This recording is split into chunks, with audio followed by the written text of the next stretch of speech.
Coming up on today's show, a guest loses his fingers on Pirates of the Caribbean, guests are evacuated from the Monorail after a lightning strike, and new merchandise is on the horizon for this coming fall. And in the first of a series of segments we'll be doing, it's Mom versus Dads. All that coming up next. From the Bob Varley Studio in Orlando, Florida, this is the Diz Unplugged.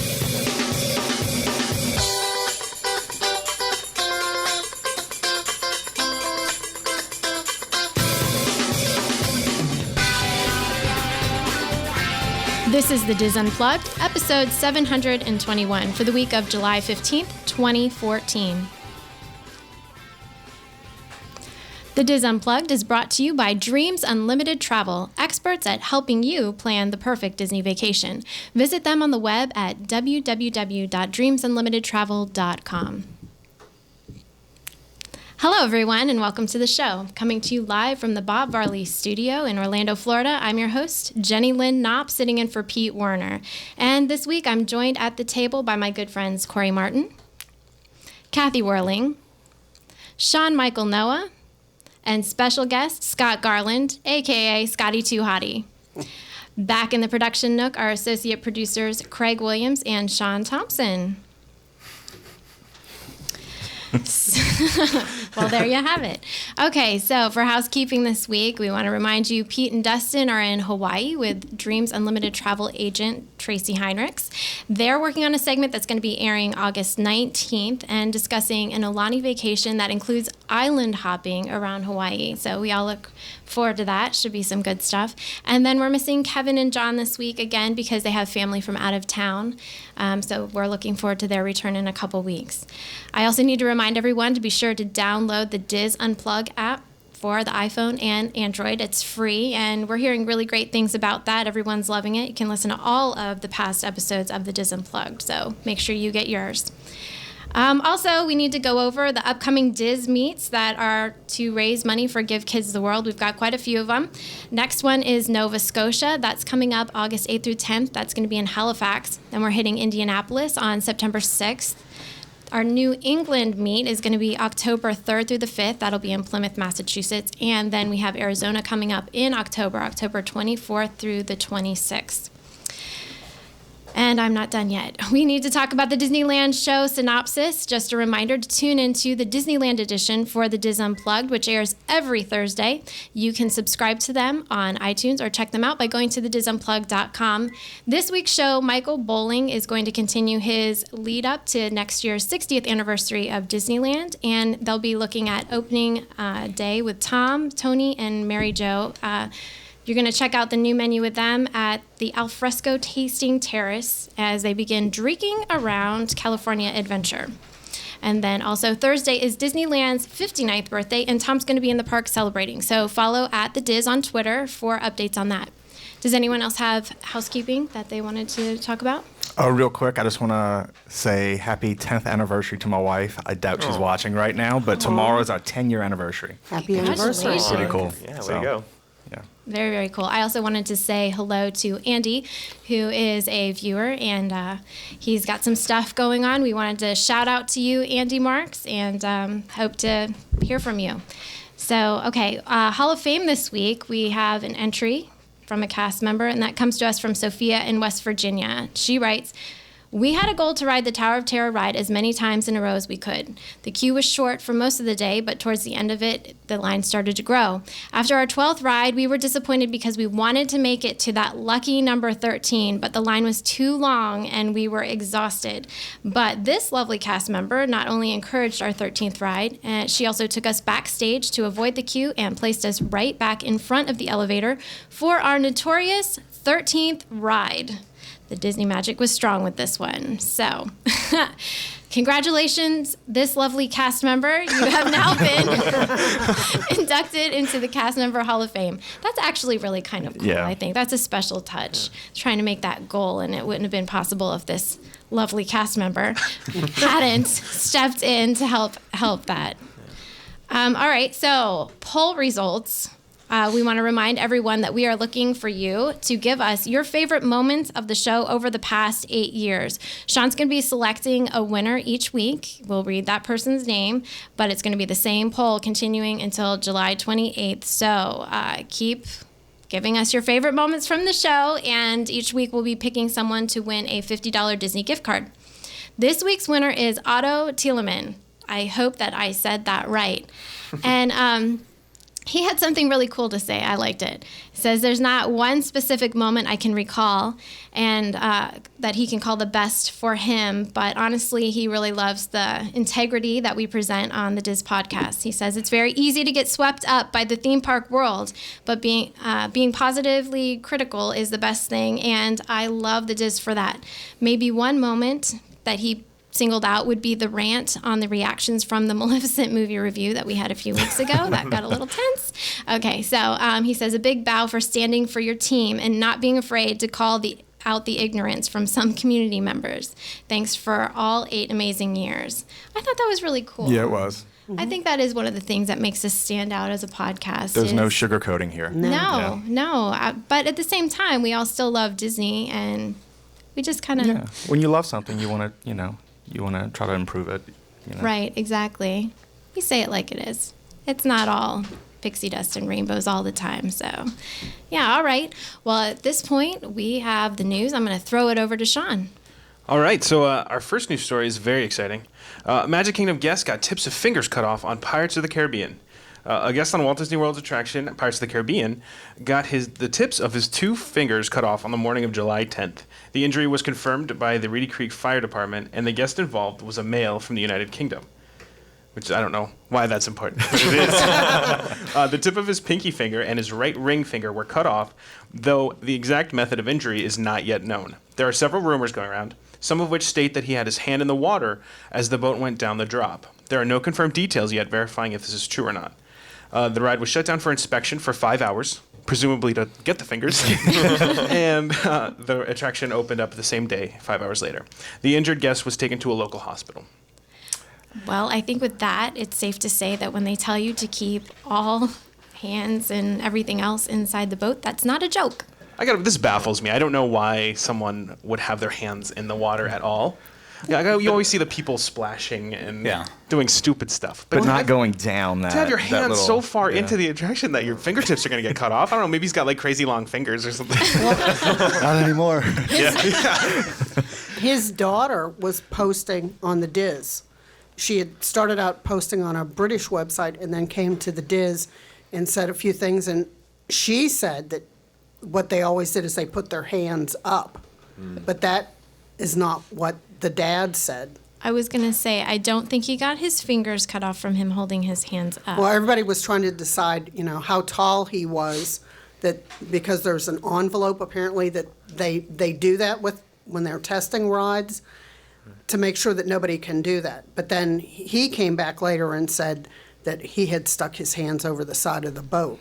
That seems like the more likely story. They need ride test dummies. You just put them in there and keep their hands dragging. And see how many fingers they come back with. But this isn't the first time. I think I've heard a story like this similar, like a couple months ago, where some kid did the same thing, or teenagers just decided to stick his hand underneath the boat during the drop, and his hand got mangled too. So this isn't the first time that I've been. Maybe the first time you guys heard it, but I've heard this story once before. So. And did you say they didn't find his finger? No, I didn't say that. I kind of made a joke about that. But they said it was reattached. Yeah. So I think he's doing okay now. He went to the hospital. And I don't know if for sure that his whole fingertips were removed. It could have just been a thing where they got cut and they were okay. Which 2 fingers we again? don't need, his right pinky and ring finger. So he's like forever Disney pointing now? Is that what it is? Or something, yeah. But he also said when he got off, all he wanted was Band-Aids. He was very nonchalant about it. Okay, so that makes me think that his fingers weren't completely Just removed. a flesh wound. Yes. Yeah. Tis but a scratch. But I guess this is where we have to say that's why they tell you to keep your hands inside the boat. Yes. As things can happen. in multiple languages, so although they speak English in the United Kingdom. You would hope that they would have known, yeah. He should have definitely known, but yeah. hands and fingers and everything else inside the boat at all times, right? Yeah. Now Well, like we Sean know was why. saying, I'm sure this happens a lot. I mean, you hear about people getting injured and stuff, but this made like national news. This was a big story. I mean, do you see this like a lawsuit coming? You know, everybody's trying to get rich off Disney. They do something stupid. I would hope it then they doesn't want get to into sue. that. Yeah. Yeah. But if he only needed Band-Aids, it sounds like this might be more media running with it. Right? Than anything, You wonder about you that. know? Yeah. Actually, I'm surprised I haven't heard many stories about kids doing this. You know, I feel like a lot more kids would be putting their hands out and wanting to touch the water Yeah. more than adults. I've definitely seen quite a few kids do it. Really? Anytime mine, even if they're like barely outside of the boundaries, I freak out. Tow to it! And I won't let them hold up their hands on Space Mountain. So that's called good parenting. So thank you. I think little kids are supposed to sit on the inside, right? Do they? Yeah. I forget the age, like the age cutoff for that, but I know they but make when a you're lot of one mom and you have 3 children, you can't be Yeah. on both sides of the boat. A kid has to be on the end. So, you Just know, keep switching back doesn't- and forth on the yeah, ride. right? The one you Then- like, the one For you their don't- safety. The one that Yeah, you like then the we have least, you put on the outside. So, all right, yeah, okay. So, All right. Yeah. So lightning, monorail. our next story, Walt Disney World Monorail evacuated after a lightning strike. On Sunday, July 13th, an evacuation of Monorail Gold took place after a lightning strike left the vehicle stranded on the track near Wilderness Lodge. Originally reported by WESH TV, a local Orlando news affiliate, the evacuation of about 120 passengers occurred between 6 p.m. and 8 p.m., while the train itself sat on the beam for several more hours. According to the report, some passengers were taken out through panels on the roof, and they were tied to safety lines, then walked across the cars. Other passengers exited through the cabin doors, down steps, and onto a cherry picker. No guests were injured during the evacuation. As for the official reason for the evacuation, WESH stated, fire officials confirmed the monorail lost power due to a weather-related issue, and Disney was unable to restart the monorail, so it had to be evacuated. Walt Disney World has not yet confirmed whether or not the evacuation was caused by a lightning strike. Upon being evacuated, guests were reportedly offered bottles of water and were loaded onto buses to bring them to Epcot. Once there, the guests were rumored to receive complimentary tickets and gift cards. I think that these were the luckiest people in the state. Hey, I've been waiting for that to happen for years. Has this ever happened? Has the monorail ever gone down like this before because of a lightning strike? It's actually caught on fire before. I remember seeing pictures. I think it was the Epcot line. It was a really bad fire. Well, the last big evac I remember happened kind of right in front of Magic Kingdom at about 2 in the morning. So it was during an extra magic hours. They were just getting ready to stop operation on it, and then it stopped right outside of the Magic Kingdom, and they had the fire department there with the pickers getting people down. But it's not the first time it's happened, and You know, they it won't be actually the have last. they have a special vehicle that they use just for the Yeah. monorail for that. That the Reedy Creek Fire Department has a truck that they use just for monorail evacuations. If I wasn't with my kids, I think it would be kind of cool to walk on the top of absolutely. the monorail. Yeah. Like, get a whole, it's like you're in a action movie or something. I'm afraid of heights, but even I would have liked that. That would have been wicked cool. I Except think- not with my kids, like you're saying. If my kids were there, then Yeah. I would have been in panic mode, and it Yeah. would have been a totally different story. So I actually know someone that was actually part of this evacuation, and so I got some photos from her. So we're showing a couple of them now, but I think her biggest thing, so she said it was awesome. However, it was almost 2 hours. I think it took like an hour, 45 minutes for this whole process to go. Meanwhile, the windows are open, the roof panels are open, and it was super hot and muggy. So Yeah. you're in this, compartment for that long. That was kind of it was cool that she got to go down a ladder and stuff and get onto this cherry picker. But at the end of the day, it was 2 hours of almost Yeah. high, sweaty, kind of sitting in a metal box in the Florida heat. Hey, they got So- a bottle of water. They did get a bottle. They got water. No, I just pictured the cast member down on the ground going, okay, now over here to the bus. Like they made it like it was a big adventure or something. Maybe. Is that how it went? Do you know if that's how? Oh, actually, so the interesting thing is when this was first being reported, they were kind of pulling tweets and people's reactions from social media. And there was this one tweet, who I'm not sure who exactly it was from, but it seemed like it was from a teenage girl who said something. She was being overly dramatic, and she said something. OMG. OMG, I'm being evacuated from the monorail. I'm convinced I'm going to die. And it was like this over-dramatic tweet. And so a bunch of news channels picked that up. So everyone kind of got the impression that it was this big, dramatic thing and that it was, really kind of scary. But from what I understand, everyone seemed to be pretty calm and understanding, and the evacuation was pretty smooth. So I think, like you said, like the worst thing would be like stuck in one of these cars, especially if it was packed, being so claustrophobic Right. and just the heat. That would be disgusting. oh, yeah. I think it would be worse if you were a parent with young children Yeah. stuck in a monorail cab for 2 hours and no working iPad. like if the battery went dead or Yeah. something. Oh, that would be my OMG tweet, right? Disney does train for this, though, so in their world, this was probably like nothing. It's like, hey, we finally get to do it. We've practiced it so long that, for them it was probably like another day at work. I think they got a good deal out of it. Who gets to say they were evacuated from the monorail? Yeah. Right? Do we know how much the gift card was for? I don't know any of those I know. details, and those are Gift still cards kind of and $50, even. tickets I think, maybe. I think 50 Bottles of sounds water. One bottle of water. That's like that's like a $17 value. And free park admission is pretty good. I think that's a Yeah. big enough deal. Yeah. That's pretty. But of course, this led to a kind of a big conversation online about, are there going to be lawsuits about this kind of stuff? Are people going to kind of go crazy about that? And whether, I was inconvenienced, blah, blah, blah. good. I Well, missed my that's- fast pass. That's not where that time. goes for me. It's if they're was going to the other one. actually go into no monorail drivers and in the future and make everything automatic. What happens in a situation like this where you don't have that driver right away who can start to calm people down and Yeah. explain what's going on? If Well, you don't Well, have that's an Isn't the interesting idea- question. Did the driver actually play a significant role in this? I'm sure he did. I'm sure he. At least to be on the intercom and say, Yeah. hey guys, you know what? We've got a problem here, but we're going to be able to fix it, blah, blah, blah, and then take Do the they action. not have some kind of intercom system that can communicate with the monorails from elsewhere? I mean, we have Pete communicating to us from Hawaii. Yeah. And I'm sure they do, but it's a lot different whenever you actually have someone that you know is right there talking to you. I mean, working at enough attractions where you have to do evacs, it makes a big difference having real people around and not just some voice in the sky. Please stay clear of the doors. I also wanna Please point out- stay clear of the doors. Please stay clear of the doors. I think the automated ones are supposed to have a live cast member there, even if they're not driving, but they're supposed to be there for just to be supervision. present. I'm pretty sure that was part of the deal. So there's Maybe. going to be I like don't a know. monorail babysitter. Yeah, kind of. Just to override. Pick something off of iRobot or In something. chat, people are talking about the bathroom situation and being in the monorail for 2 hours. I didn't even think Yeah. of that. I didn't either, actually. Oh, Yeah. Horrors. Maybe we shouldn't have this discussion. I'm sure people had to do something. I don't know. Monorail yellow's down. Oh my gosh. Well, okay. Yeah. Next All right. one. All right, so this is kind of a more lighthearted one after the two that we just had.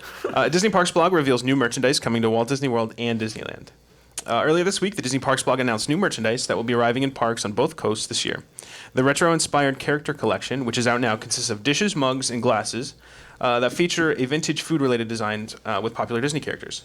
Minnie's Bake Shop and Mickey's Ice Cream Bar are just a couple of the designs available in the set.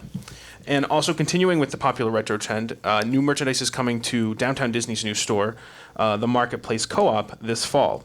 In addition to some new shirts and some vinylmation, the co-op will now offer unique metal trays that look like they came right out of the 1970s. They've got this cool map design with the two states. So in Disneyland, they'll offer the state of California with it looks kind of like an old tourist map where you've got the different landmarks across the state, and then an illustration for Disneyland. And then over here, we'll actually offer a Florida version that shows kind of like, it reminds me of the Vacation Kingdom kind of illustrations that they would offer in the 70s. So I think this is a cool step towards some new merchandise. I know we've talked about merchandise a lot the past couple of years and how things have kind of gotten stale. They're kind of the same things available. But now they're really picking this up, and we talked about the co-op. I know, Kathy, you've been there at least a couple times, and so have I. But the merchandise there is really unique, and I think those are really great souvenirs for people to get.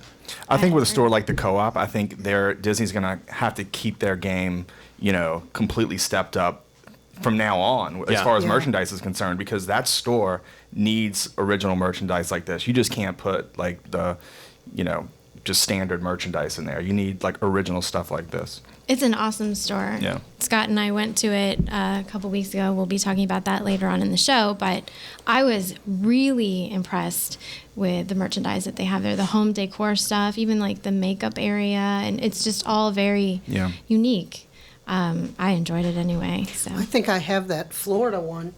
I got it at a Goodwill, the retro one. Yeah. So maybe it'll be more popular now. Well, that's a good point. I think this whole retro trend is coming back, and these things that you've seen, people get them in thrift stores and stuff, but now they're going to be sold new again. Yeah. I think people go crazy for them. well, because they're wicked cool. They are. When you're talking about metal trays, you mean like TV trays or platters that just you like you serve put your hamburger drinks on? patties on? Or what are we? Yeah, I would what are we say talking a smaller tray that you could use in the kitchen, put drinks and stuff on. I don't think it's this huge thing. Okay. And I think most people wouldn't even use it for that. I think most people kind of buy it as like a Decoration? decoration piece, yeah. But Very, very I like cool. seeing them add this stuff. I think the mugs are really nice too. They've got kind of like a cool retro 1950s design. I think that if Disney Springs in general has stores that are as great as the Market Co-op is, it's going to be booming down there. I agree. That store is kicking. I loved it. Yeah. All right, so I actually do have another news story that just came out this morning, so we don't have a fancy slide or anything. But the Orlando Sentinel is reporting that Discovery Cove nabs the top prize from TripAdvisor, which is the website where users rank certain things on the internet. So this isn't like a big kind of company that's ranking things and giving reviews. These are people, like everyone can just create an account for TripAdvisor and then leave their reviews for certain things. So I think that's pretty important. That's massive. I love TripAdvisor. It is. If I go anywhere, even like local, I'll look at restaurants on TripAdvisor. I always trust the true reviews as far as like hotels and restaurants and attractions. That's how we book all of our hotels usually through TripAdvisor. So that's a great. It is. So that's a great they thing actually with Discovery released Cove. a list of what have been ranked the top theme parks in the country. So to read a little bit, Discovery Cove, SeaWorld's day resort that features, the swimming with the dolphins and stuff, was ranked #1 amusement park in the world for 2014. So this is actually even more than just in the country. This is in the world by TripAdvisor. Universal's Islands of Adventure, Magic Kingdom, and Disney's Hollywood Studios were ranked 2nd, 3rd, and 4th in the U.S. So this does go back to a domestic level. I'm surprised that Disney's Hollywood Studios I know, right? comes above Epcot and also Animal Kingdom. So what's That's that Lights about? Motors. Like, that sets it up Really? there. Everybody loves What it. it is, for I was sure. gonna say Tower of Terror because that one I always see so much, people talking about how much they love Tower of Terror. I love Tower of Terror; it's one of my favorite rides. Oh, Rock and Roller Coaster. I I love was that going to one. say That one Rock too, and Roller yeah. Coaster for me beats Tower of Terror, but Okay. All right. just saying. All right. No, Sunset. I think Sunset was a great. I know, what was it? Mike Eisner originally, Hollywood Studios was supposed to be a half-day park or something like that, and then they expanded for Sunset Boulevard to make it, like a whole day theme park. I love that whole street, Sunset. It's really nice, and it's got Fantasmic, which is the show I always cry at. As a little Really? person, I always cry every time. You can ask any of It my is hot friends. there. That's why I cry. Crowded. Oh, So the awards are based on reviews and opinions, posts by users on the TripAdvisor travel website. An algorithm takes into account the quantity and the quality of the reviews for the theme parks and water parks worldwide, gathered over a 12-month period. So Discovery Cove took the spot for last year as well, so 2 years in a row. Wow. I also think it's very surprising that Islands of Adventure beat out any of the Disney parks.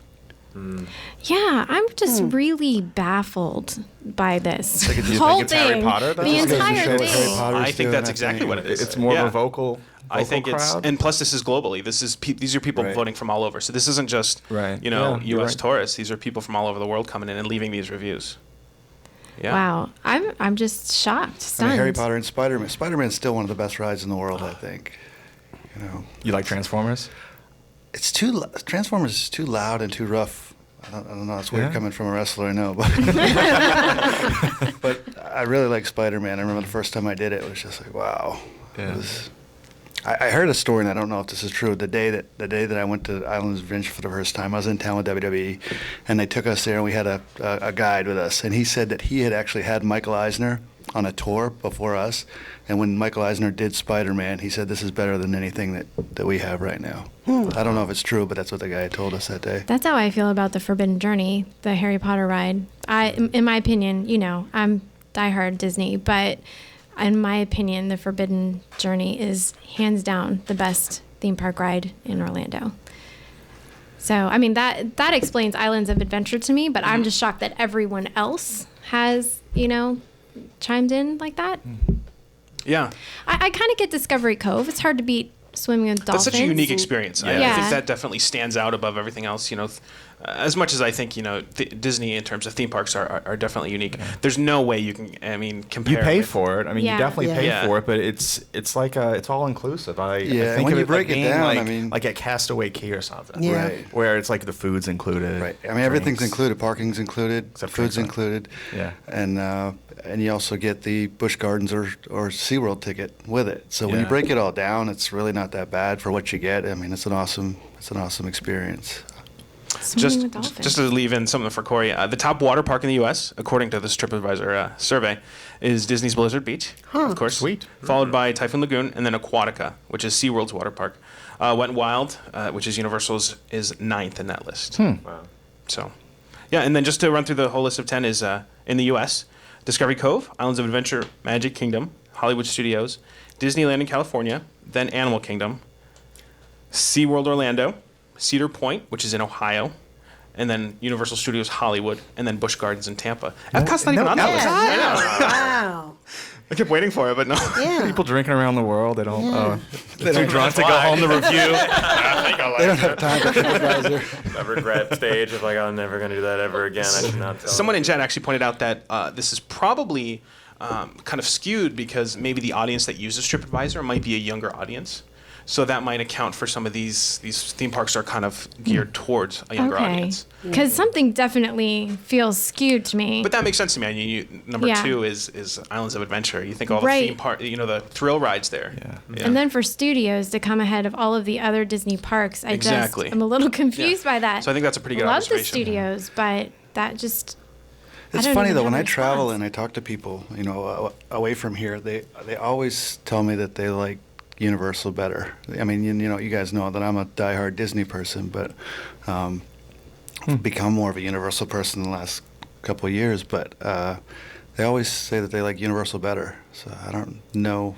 Universal is geared more towards an older crowd. So I actually sure. really enjoy Universal as well. And Universal has really stepped up their game. You can feel it. I mean, it's crazy how the difference in the last year or two. I think with what they call them team members there. Mm-hmm. Team members. I mean, I've actually gone to managers and say, I don't know what's going on here, but you guys, there's something really good going on here right now. And when I said, can I talk to you for a second? He's like, is it good or bad? No, it's really good. Like, I felt kind of like a dork telling him, but it's like every time I go there, like something really cool happens with their people. So it's really cool to see. I think there's a cool movement going on right now in Orlando. I agree. And then even in their special events, like I've been to Halloween Horror Nights the last couple of years, and that's a really incredible event. The work that they put on going into those haunted houses, and yeah, I just feel like they're really, really stepping it up. So, all right, well, Caption this week. We had our picture that we put up last week of Craig looking at something fuzzy. We had a few interesting captions come in. The first one was from Nancy Robertson, who said, "Oh dear, I shouldn't have eaten burritos for lunch." And then Jacqueline Gordon said, "Hey Craig, it's me, Sean, over here in the astronaut costume." So, yeah, I thought that was funny because it made you work for it. You had to look Yeah. like an astronaut. Oh, the little robot in the back. Oh, that, okay. It took me a second. Oh, yeah. Okay. And then John Sorensen put, "Sometimes when I get really nervous, I put my hands under my arms, then I smell them like this." Referencing Superstar. That's Oh, great. that is. So, okay, all right. And then this week we have a Where in the World photo for you. For those of you on video, we're going to show you the photo right now. And then for those of you listening, you can go to facebook.com/disunplugged and check it out. And tell us where you think this photo was taken. We are really making you work this week. And I will admit that no one in this room knows where this is. Yeah. We can guess, but I don't know the official Is it answer. Dustin? Can't guess on Dustin on knows air. the answer, yeah. Yeah, so we can't even give you any hints because we have no clue. Good luck with that one, guys. Wow. Did anybody guess the last one? The last one that was done? Remind me what it was? It was a tile. It was like a tile of a ceiling. It was the ceiling. It was of Rose and Crown Pub, I believe. But I don't know if anyone guessed it or not. There was one after that too, Oh, where was it was there? like Mexico. I think someone guessed it. Oh, okay. There was 2 weeks of 2 tiles Yeah. in a Tile row. work. Dustin No one was guessed- on a tile kick. Yeah. No one guessed the first one. They got the second. It was from all that HGTV binge watching. It must be. Well, this week it's not a tile. I don't know what it is. You just gave it away. Oh, it's not a tile. It's not a tile. All right, on to rapid fire. This week we're starting with Corey. Oh, okay. There are some changes to the parking procedure at Port Canaveral. Before you would pay as you exit. Now you're going to pay beforehand, which I think is cool. That way you don't get that shock after After you cruise, you will pay to enter the lot. Booth 1 will be manned and others will be automated. Cash or credit is accepted and guests will receive a printed ticket and receipt. If you would like, you can make your reservation and prepay on the Port Canaveral website. So that's, I'd much rather pay and get it over with because you're excited. Like, okay, here's my money. Here's $120 for my 7-day cruise. You're excited, and then you just didn't spend all your money on the cruise you were just on. Yeah. You have nothing to pay for parking, so you got to leave your car there. Yeah. But it's cool that you can prepay too. Yeah. It's nice to just take care of everything before you get there. So, All right. rapid. That was very rapid. We need everyone to not be so rapid because we're running Non-rapid fire. We're going really quickly Not so through our rapid time. fires. Yeah. Everyone, not so rapid. Kathy. Should I talk really slow? Yes. Well, mine is very rapid too, that Buena Vista Drive down near downtown Disney, they are expanding it to 10 lanes wide. So they've really started, they had been doing some preliminary work, now they've really started in earnest. So you may find lanes closed. They're going to be building pedestrian bridges in a couple spots, but they're having dedicated bus lanes too. So hopefully that will speed it up if you're on a bus. But another reason sort of to stay away from downtown Disney, or as I always say, pack your patience, because it's really something else trying to get to downtown Disney. Yeah, I've been down there at night recently, and it's been completely closed, where they rerouted us onto, I can't even remember where it was, but you can't even get Yeah. through there. It was later at night, but Especially Hotel Yeah. Plaza Boulevard too. Yeah. It's nuts right there. I think it's gonna be great. I think when it's done, it's just getting through this growing phase. Through all the here. construction, It's yeah. crazy. When is that parking garage going to be done? It was like 2027. Fall of 2015, or fall of this year, Cool. something is supposed to be done. But Something. Disney Spring, I think the first parking garage, and then 2015 and 2016 is when, like, they're going to do the second one, and 2016 is when it's all supposed to be done. That cannot happen too soon. No. That whole parking street situation is a complete disaster, to the point that I don't really enjoy the idea of going to downtown Disney at the moment. The road issue and the speed limit thing isn't really that big of a deal because most of the time people don't even know that they can drive like anywhere faster than that. So like 35 miles an hour, that's not that bad. You're lucky if it goes 35 miles an hour there on a normal day with no construction. So Especially with all the stoplights. yeah. Yeah. having to The do thing that. I always feel bad about is we all get to go to the parks quite often, and I realize change has to happen, but if this is your first time, or this is your once-in-a-lifetime trip and you come, there's not too many places you can go at Disney World these days that they're not working on something. It just sort of seems, like they used to make an attempt to sort of hide it or make it better for you while this was going, and now Disney's like, hey, we're just going to throw it all out there and we're just going to get it all done, and I just feel bad for the people. This is their I first don't I time. felt understand like that that, parking too. garage. Is that going to be visible? Like, is that? Oh, yeah. Has anybody seen plans for that? What that's going to look like? I don't know. It just seems like it's like right there, blocking everything. For downtown Disney. Yeah. Actually, the big structure is actually already up already. So yeah, they're that's what I working mean, on but it. it's going to stay like that. I'm so pretty they're sure. not- I They're have not going seen, to paint it or anything. Right. Make Well, it no, look like Disney Quest. Surprisingly, I have seen plans with plants. They're going to put some kind of like, I don't know. Do you think trees. similar It's to going to like look like where, the Amazon. Kinda. like at Disneyland, you know how they block off like Right. the big there's a certain parts. backdrop, Right. well, the plants and stuff. Yeah. Foliage. I mean, it pretty much blocks all of West Side. It seems like. I know they're huge. Yeah. Yeah. I'm sure they'll use it to advertise new Yeah, movies. yeah. and- That's true. And stuff like Yeah. that. Yeah, be a big billboard. I do like that the buses, like on the this new construction, they'll have their own lane. Yeah, that makes it easy. I like that for both reasons. If you're on a bus, maybe they can, go pretty much straight there. But also, if you're driving, they're not in the Yeah. lane in your way. Right. And It's you can always just a drive pain. past. Yeah. Turning off to get into those parking lots anywhere is a pain, especially now, because it seems like every place I try to turn to go into a parking space, there's barricades and nope, you can't park here. Nope, you can't. There's I usually mean, space to go through those. Those cones, I don't believe those cones. Those are not full. Yeah, right. I'll prove you wrong. But this is definitely the first step for Disney Springs. You got to have people able to come first. You got to make sure that the path is clear before you have, the attractions, before you have the restaurants and the stores built. Because then once those are built, demand's going to be high. People are going to want to keep going. So I'm glad that they're doing this now, before they get too busy into building the shops. Yeah. But I used to tell people if you had a car, take your car to Downtown Disney. But now I say exactly the opposite. If you can take a bus, if you're at a resort, take a resort bus. Let them do the fighting through traffic. I Try to find a parking spot. Totally agree with that strategy there, because it is a mess. And you said something earlier that I thought, I feel the same way, not just at Downtown Disney, but there are these just walls of, we're refurbishing this and we're refurbishing that everywhere. And it's, it used to feel like it would only be, isolated to one small part of maybe one park, and they tried to scatter it so that it wasn't everywhere, but it does seem like it's everywhere now. And then it's there all the time, all the time.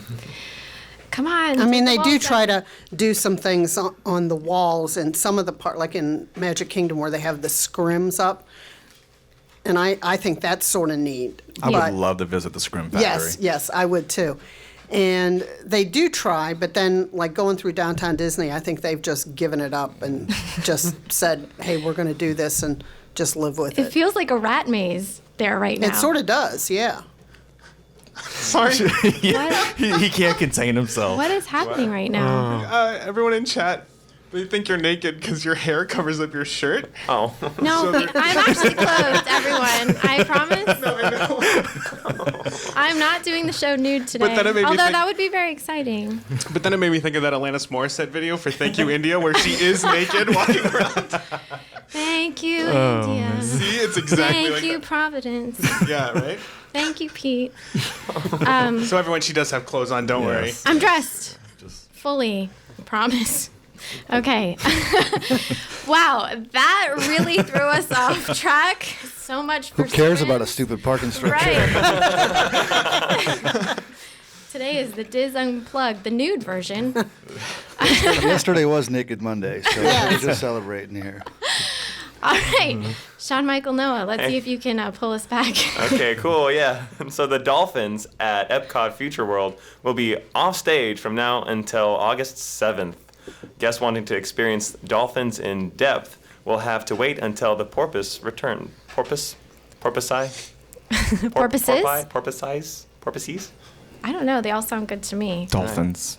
There we go. They're on trying to be clever. vacation.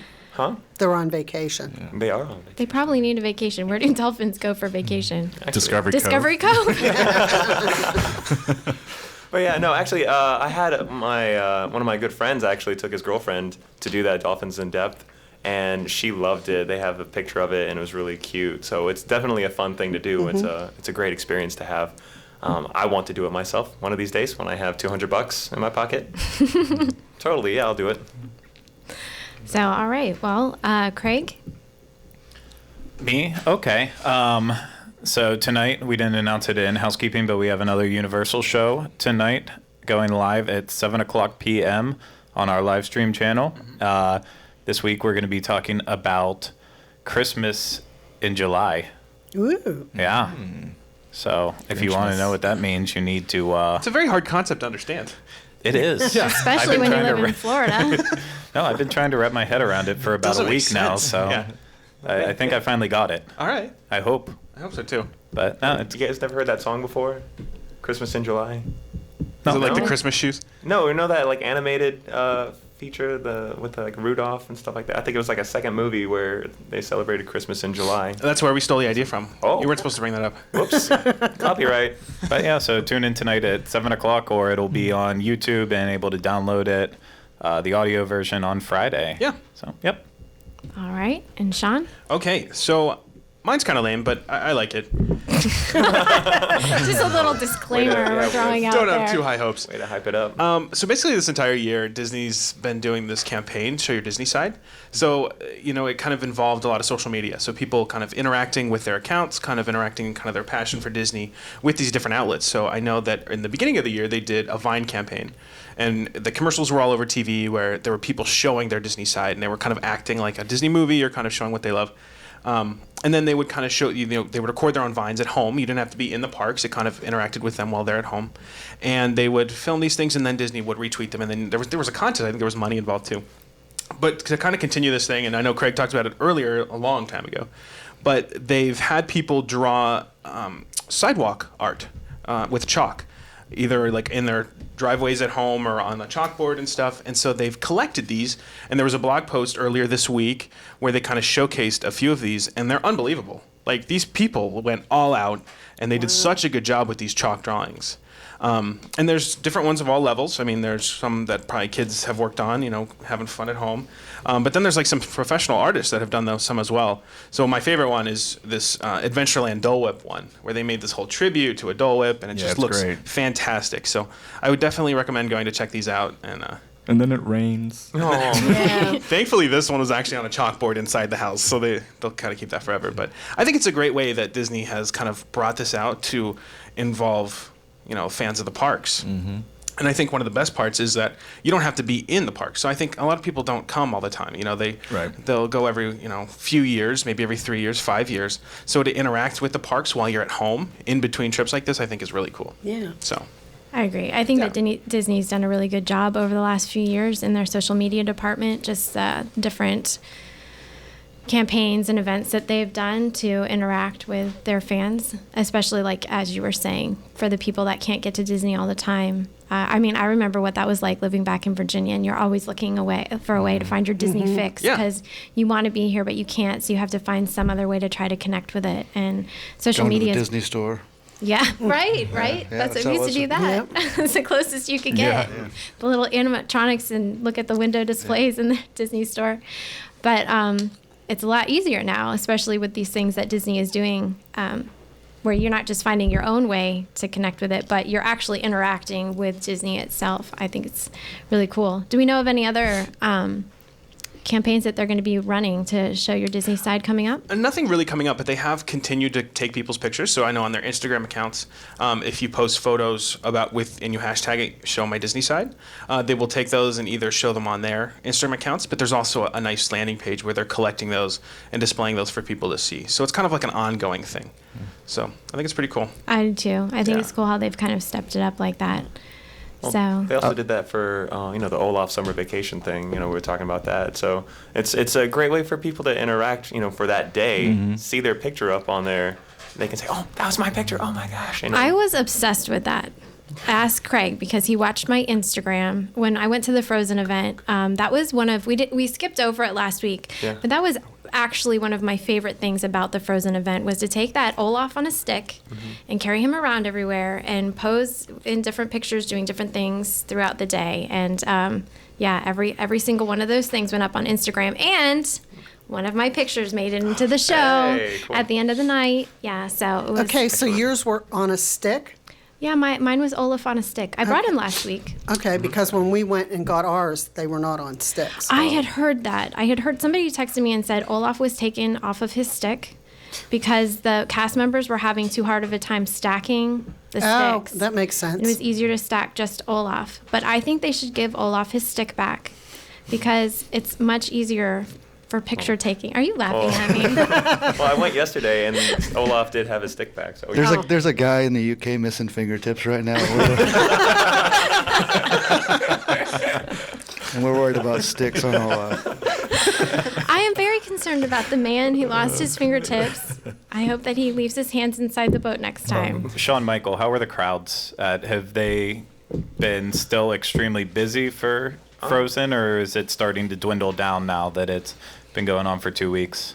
I will say I've noticed that, especially like for the Oakens Trading Post and stuff like that in Frozen Funland, the line has gotten smaller, and I think that's because now Disney knows more of what they're doing. Yeah. They've seen it go on for 2 weeks. They've made the adjustments. Things flow more fluidly. People can come and reserve and stuff like that. So now that they have the process down, at least stuff like summer Frozen Funland in the back is good. I haven't been to any of the shows yet, but I plan on doing it very soon with my family when they come down and visit. But it's been, I want to say, a little bit thinner, actually. I think there was a big, huge burst of people in the beginning, the first week, and then now it's kind of subsided. And I've been noticing a lot more of the tour groups, actually. They've been chanting and clapping a lot more than usual. Oh, yeah. So, I mean, that's... Yes. We were there, when we went last Thursday, both areas were walk-ins. I mean, we didn't wait in line at all, which I was really surprised because I waited in almost an hour line for the Star Wars stuff there, and I thought it would be at least that busy for Frozen. Nope. And it was walk-in Was this on the weekend? Thursday, Yeah. Thursday morning. I think it's hard for anything to compete with Star Wars. I mean, I wouldn't expect the Frozen line to be as long as Star Wars. Star Wars weekends is Well, a really yeah, big but deal. They've got you know, celebrities and everything else. And As I posted on Facebook, that when they started to play the music for the sing-along on the street, everybody just stopped in their tracks like, this was something so special. And it's like, really, how hard was that for them to do? But the looks on people's faces and the families just singing along, and I'm like, that's Disney magic right there. Yeah. Didn't cost them much of anything to do that. I agree. It's a good event. I really enjoyed it. So, all right. Well, we do not have a video package from Hawaii for you this week from Pete and Dustin, but they are there right now on Norwegian's Pride of America, and they're going to be sharing their video later today on the Diz Unplugged Facebook page, so be watching for that. Be sure to check it out, facebook.com/DizUnplugged, and they'll be updating us on what they're doing there and giving us a little bit more of a sneak peek. That didn't come out right. Preview, not a preview. We're going back to the 2 hours stuck They're on the monorail. Where's those bottles at? Took my joke. Reported bottles. Such dad jokes. Totally lost. Threw me off again. Okay. Yeah, we'll be getting that preview of what's coming in August from them. And to remind everyone again, the poll that's going to be going on through July 28th, we want to hear your favorite moments of the podcast over the last 8 years, and we will be selecting a random winner each week to get that Disney gift card.